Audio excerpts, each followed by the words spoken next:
Hey guys, welcome back to my channel. If you're wondering, no, I'm naked. I just have one of those cold shoulder kind of shirts. But today I actually wanted to do this new series, which is a book club, because I personally love reading books, and I thought that, you know, we could actually start something where we give each other recommendations. We talk about the books we've read this month. I could give you some recommendations, and then at the end of the month or the following month, we can talk about what we thought of it. I could tell you what I thought of it, and then we'll just start all over again. Okay, so first I want to talk about a couple of books that I've read recently. They are these books right here. First, I want to talk about this book that's called Milk and Honey by, I may say this wrong, name wrong, like very bad. I don't know, I'll insert a picture and I'll just insert a picture right here or somewhere in there.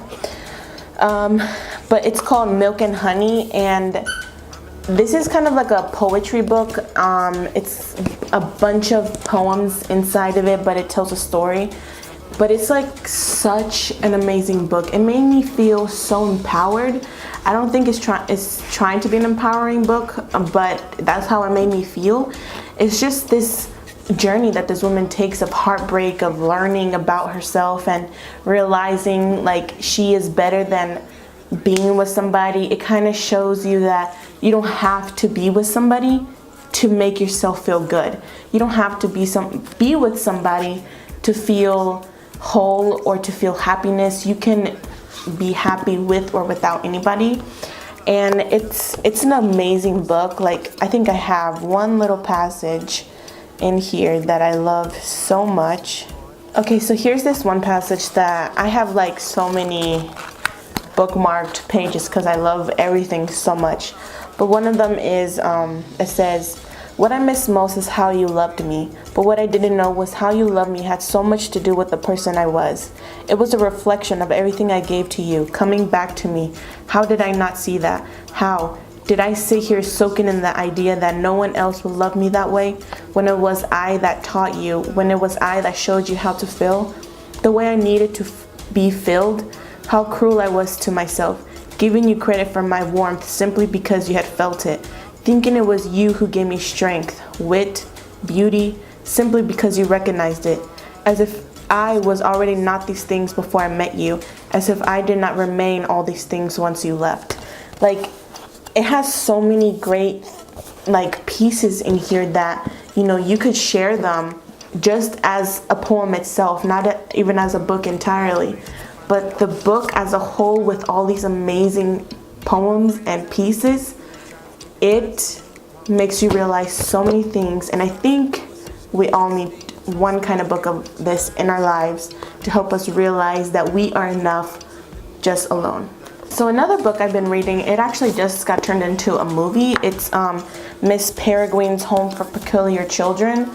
I love to read books before they come out as movies. Well, not before they come out as movies, before I watch the movie. And I actually haven't watched the movie yet, but I'm thinking of watching it because I love to see how books and movies compare to each other, if they're better or worse. Most of the time the books are usually better.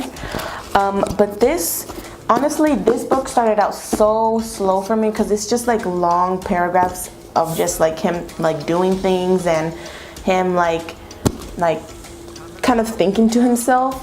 And sometimes those kind of books, like, they just bore me to death. Like, I love to see dialogue, I love to see interaction with people. But besides that, once everything started happening in this book, it kind of creeped me out because of the characters and everything and the pictures it has in it. Basically, this book is about, you know, I'll read the back of it. It's a mysterious island, an abandoned orphanage, a strange collection of peculiar photographs, it all waits to be discovered in Miss Peregrine's Home for Peculiar Children, an unforgettable novel that mixes fiction and photography in a thrilling reading experience. As our story opens, a horrific family tragedy sets 16-year-old Jacob journeying to a remote island off the coast of Wales, where he discovers the crumbling ruin of Miss Peregrine's Home for Peculiar Children. As Jacob explores its decaying bedrooms and hallways, it becomes clear that Miss Peregrine's children were more than just peculiar. They may have been dangerous. They may have been quarantined on a deserted island for good reason. and somehow, impossible though it seems, they may still be alive. So it's kind of just about a book where this boy, his name is Jacob, the main character. I'll just tell you a little bit. His grandfather dies, and he kind of said something to him, and like about his like past, that Jacob thought it was just fairy tales because that's what his parents made him believe. And so he told him that, and he saw something kill his grandfather, and so that made him want to learn more about it and go to this island where his grandfather grew up in. And yeah, that's kind of where he starts to learn about his grandfather and gets into a whole bunch of trouble. And you just gotta read it. I definitely recommend it if you kind of love those kind of like fiction-y books where they're talking about, it's kind of mysterious and it's kind of like thrilling at the same time. Pick it up. Okay, so this next book that I read, I was actually a recommendation in this other book club. That's by this YouTuber that's called Sarah Ray Vargas. I hope you all heard of her. If you haven't, you need to check her out.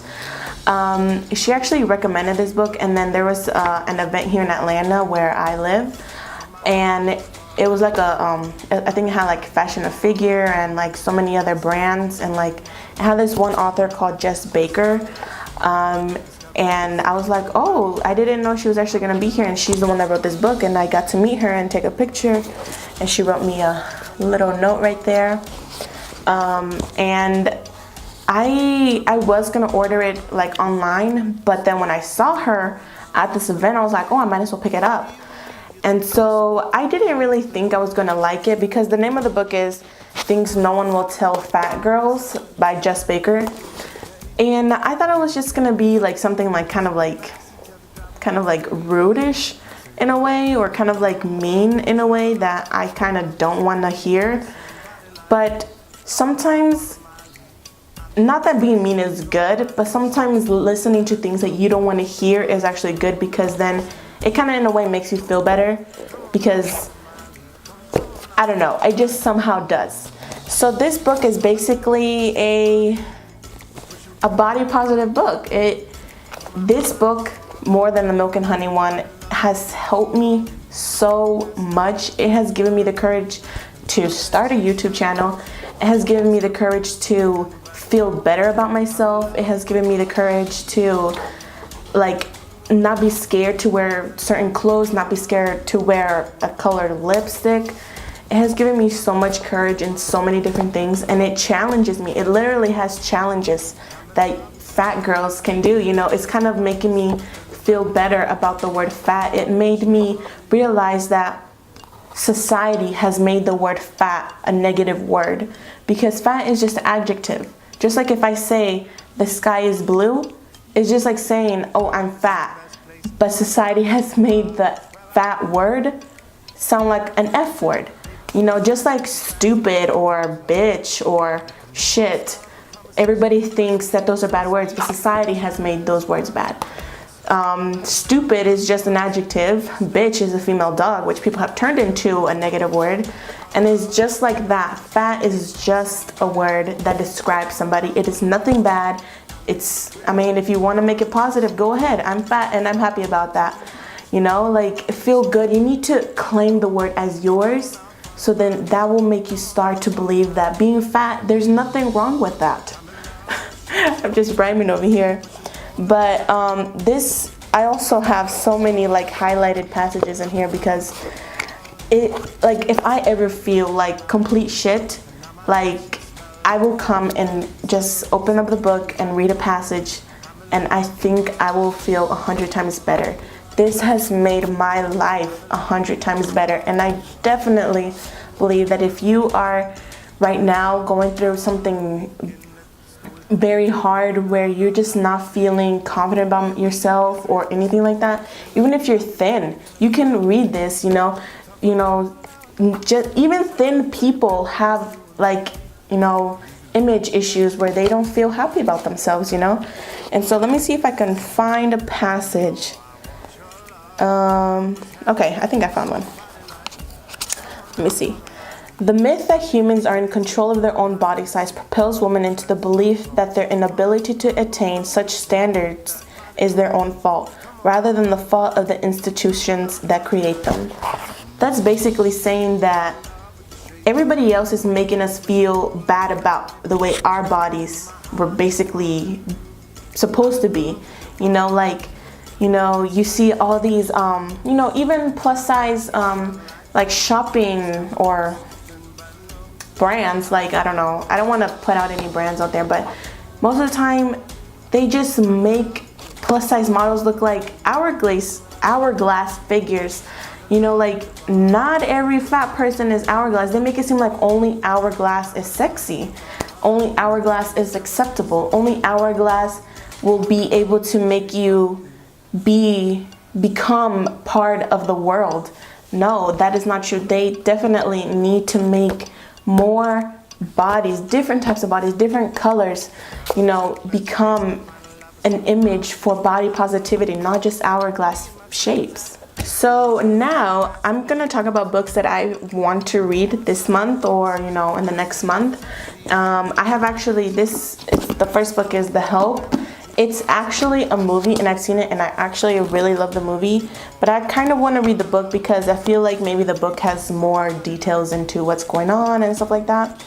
But the book is The Help is basically talking about, you know, when, oh, it says right here in 1962, you know, when everything was kind of like, basically the help are black women who are basically the help, they're maids, and, you know, it's about a white woman who wants to shed light onto their lives, but, you know, the help, they don't want to, because then they'll probably get fired and then they won't have any money to be able to support themselves. So basically, it says right here, change begins with a whisper, which is her talking about the help. And this is actually a really, really good book. I love actually Emma Stone and Viola Davis. They are one of my favorite, you know, actresses. And yeah, I'm kind of excited to read the book and see if it's different from the movie. So another book that I don't even know really what's it about. I just picked it up because I thought the name was pretty cool. And it's called You Are a Badass, How to Stop Doubting Your Greatness and Start Living an Awesome Life. This one, I was just at Barnes & Noble. Sometimes I like to go to Barnes & Noble and just go through the books and see which ones I'd end up reading. I write them down and then I'd eventually go and pick them up. But this one, it just sounded good because, I don't know, I just really like the title because, I mean, honestly, I judge a book by its cover. Okay, so this next book, oh, I'm sorry I haven't been telling you the authors of them. The Help is by Catherine Stockett, and the You Are a Badass book is by Jen Sincero. So this other book, it's called The Husband's Secret by Leanne Moriarty. I hope I said that right. It's right here. The Husband's Secret. This is basically, let's just read the back. Okay. At the heart of The Husband's Secret is a letter that is not meant to be read. My darling Cecilia, if you're reading this, then I've died. Oh God. Imagine your husband wrote you a letter to be opened after his death. Imagine, too, that the letter contains his deepest, darkest secret, something with the potential to destroy not only the life you have built together, but the lives of others as well. And then imagine that you stumble across that letter while your husband is still very much alive. Whoa. Cecilia Fitzpatrick has achieved it all. She's an incredibly successful businesswoman, a pillar of her small community, a devoted wife and mother. Her life is as orderly and spotless as her home, but that letter is about to change everything, and not just for her. There are other women who barely know Cecilia or each other, but they too are about to feel the earth-shattering repercussions of her husband's secret. Why does repercussion sound so dramatic? Like, dun, dun, dun. Like, that's very intense. But anyways, yeah, like, that sounded pretty cool because, you know, like, it's a secret that she's gonna learn, and it was supposed to be when he died that she was supposed to see it, but then she found it when he was alive. Whoa. Yeah, guys, I'm really excited to start reading. So I hope you all enjoyed this video. Thank you so much for watching, and I'll see you in my next video. Bye, guys.